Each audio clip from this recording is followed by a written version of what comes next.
I think the purpose of this video is to give the school students a perspective for optometry. Why should you choose that as a career option? Now, why did I choose optometry? I thought it was a very interesting course during my time because it kind of gave me a combination of math and biology, two subjects which I was really interested in.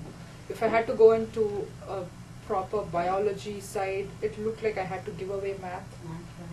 Or if I have to get into engineering or any math-oriented one, I never will have a touch in biology. So I thought it kind of was a very exotic course at that point in time. This is like 1995. I thought optometry was an interesting field and I joined. Of course, that was not the only reason. There were many reasons. Like it had an affiliation with BITS Pilani and Shankar Nethralaya, a very well-known eye hospital, was also running this program in collaboration with BITS. So that's why. You're talking about elite school's role in this whole thing. Yes, for Elite School of Optometry, that's right. This program was given by Elite. And why do you think ESO? ESO is a good school, and we should go.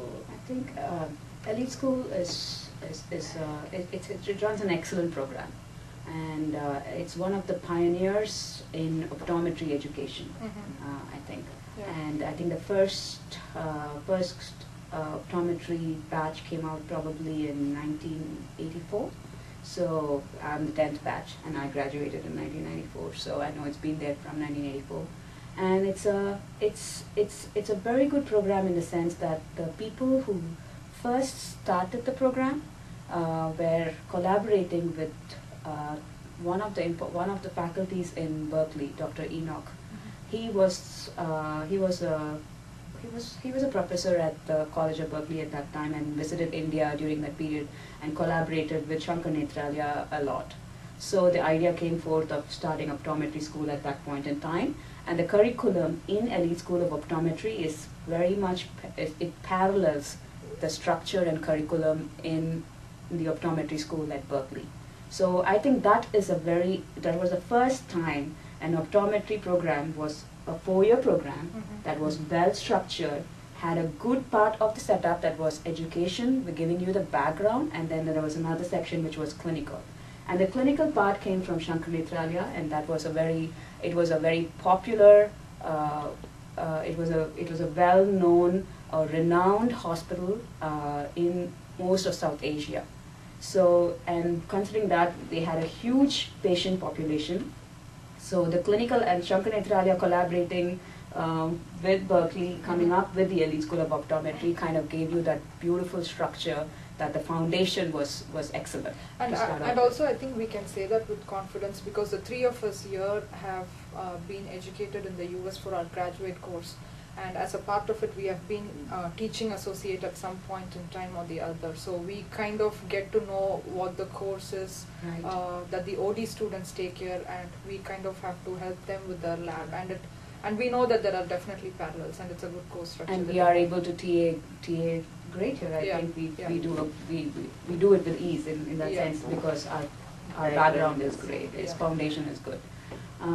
The other aspect is that right now I think optometry is a growing field in India, and probably in the last 5 years or so, I guess. There are so many schools that have come up all around in India. And most of the schools are headed by the alumni from Elite School of Optometry. So that's like anywhere you go in India and you talk to anybody who is in an ophthalmology or optometry or optical line, and you tell them that you're from Elite School of Optometry, they right away will know where you're from and what your standards are. So in that sense, I think ESO is the best. And even we are recognized here also. Very much. That's a good point. Yeah, everybody here, like we go to conference and people they know Elite School of Optometry. That's a good point. So I'm glad that we are making this video, so you're given an awareness about optometry and in specific about Elite School of Optometry. And I think right now all the other schools that are kind of coming up or have come up in the last few years have kind of all based their curriculum or their structure as very similar to how Elite School of Optometry was set up. So And if you guys are thinking about what next to do after ESO, you can venture into research. Like I am currently a postdoc in a vision rehabilitation research lab, and you could. I have a research background, but now I'm in the optometry program here. I'm still a student. So I think we basically want to emphasize on one aspect that we want to talk about here is what are the prospects of optometry in India, and the one that we are talking about is what is the prospect of optometry abroad. And I think you have different lines of area that you can venture into. One of them is research, just like how Nandini said, and the other aspect is clinical research, which where me and Jayashree come in, and then there is a separate aspect where you can go purely into clinical optometry.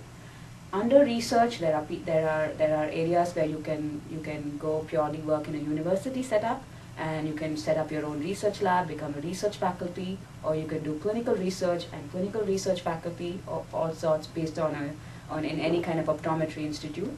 Or you can go into another line is industry. You have various companies, like you have Bausch & Lomb, Allergan, Alcon, Vistacon, Johnson & Johnson under Vistacon, basically.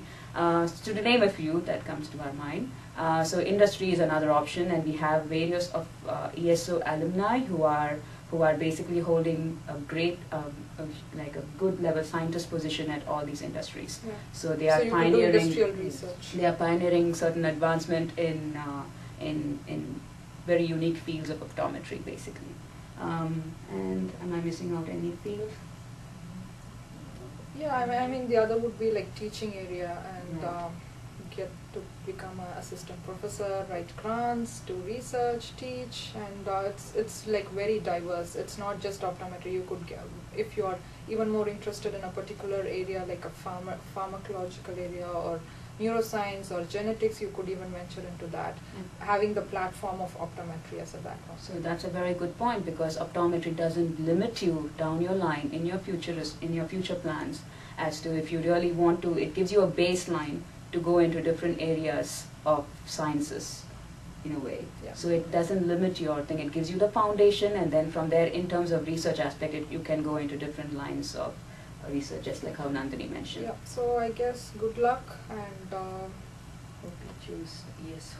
I know. Make good luck, and in whatever career choice you make. Good luck with that, and food for thought research. All right, guys. Thank you. Yeah. Thank you.